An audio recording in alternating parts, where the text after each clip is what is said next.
We have been always eating meat and drinking milk. It's been since our ancient times. So my question to you is animal liberation or a vegan movement consistent with the ancient times of our land? There are a few myths that need to be dispelled. Yes, man has had the inclination and the capacity to eat meat since a very, very long time. But even when man was in the jungle, he was primarily a herbivore.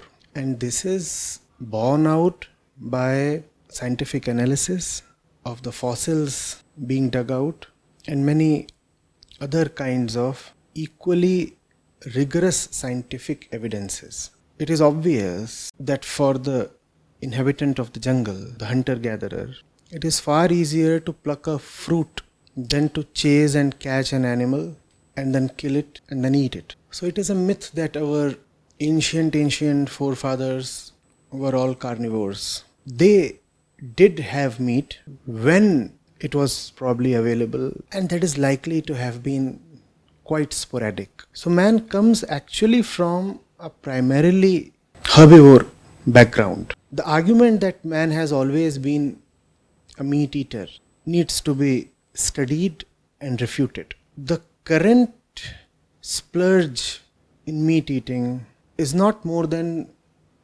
200 years old.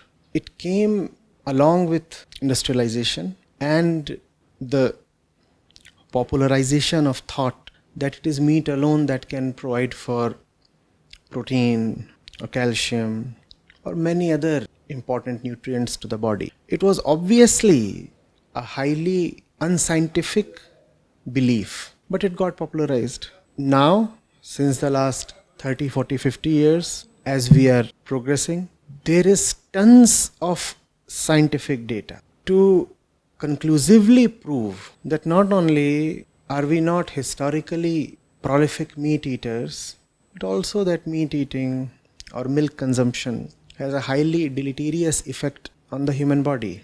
But then this data is now fighting against a huge mountain of habit and vested financial interests. You know of the size of the global meat industry, you know of the size of animal agriculture. They are one of the biggest industries on the face of this planet. So now even as it becomes known that probably mankind took a wrong dietary turn quite recently, just around 200 years back, in opting for a primarily meat-based diet, yet the momentum of the last 2 centuries is making it difficult for most people to correct their mistake. And of course, added to that is the heft of the meat industry, the financial power, the political power they possess, the kind of control over media that they have, and all the levers that they can pull. So that is there. First thing is, so a lot of people. So first my question is I do understand there's mountains of evidence which proves the claim, but there have been lobbyist groups, or say there have been contradictory scientific research which now and then make headlines. For example, we have been carnivore, so it was recently on the Times of India. We have evolved as a carnivore, and other heading being meat is not as unhealthy as we see. So I do understand, say from past 40-50 years there have been mountains of evidences, but say now and then there are some evidences which contradict the claim, so which make people believe that there is a kind of confusion within the scientific community. So what do you have to say on that?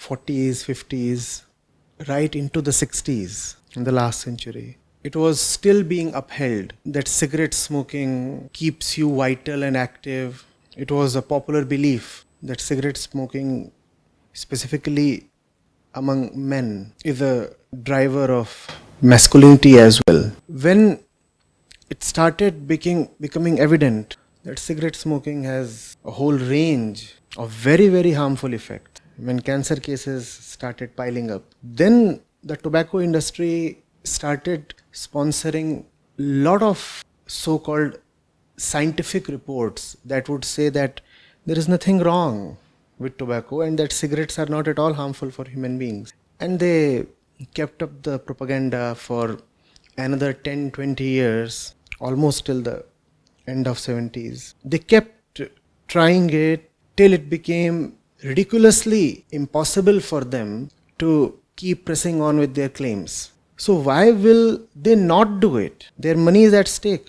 Greed can make man do anything. Greed can make man present any kind of pseudo-scientific evidence, which is nothing but blatant cheating and lying.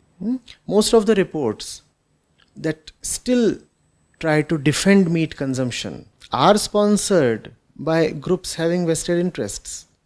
Take the case of climate change as well. That climate change is happening and there is a clear scientific basis for it, was evident not today, but even 4 decades back. But then the fossil fuel industry kept sponsoring report after report that said, firstly, that there is no climate change. Then they said, oh, there probably is climate change, but it does not have to do with human activity. Global warming, they said, is not anthropogenic. Even today, they come up with something or the other that would confuse the population.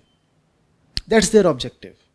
To not let it become certain, absolutely certain, conclusively and finally certain, that climate change is happening and man is responsible for it. If you can instill some doubt in the mind of the compulsive cigarette smoker regarding whether or not cigarettes are harmful, you have given him a lease of fresh hope.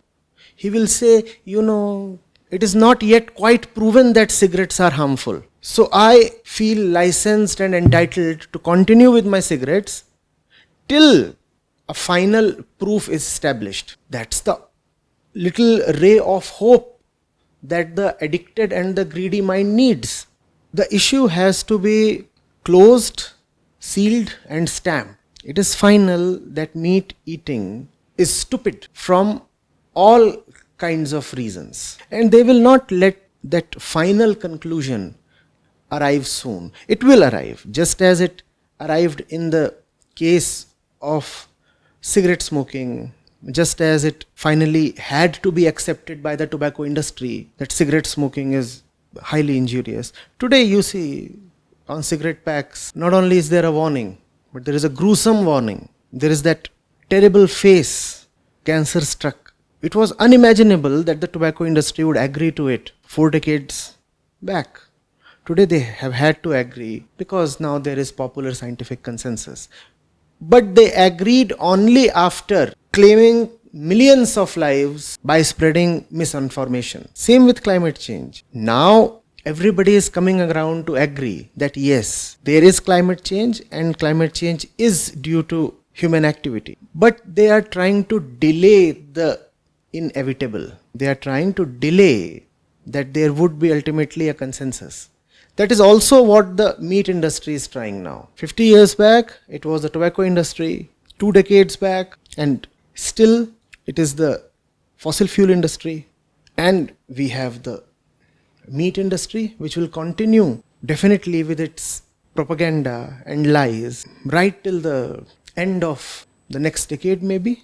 They will evidently have to agree and submit. But then by that time, they would have caused just too much and probably irreversible damage. The thing is to speeden the process. The thing is to bring it more swiftly and more deeply into the popular consciousness that what meat eating really is.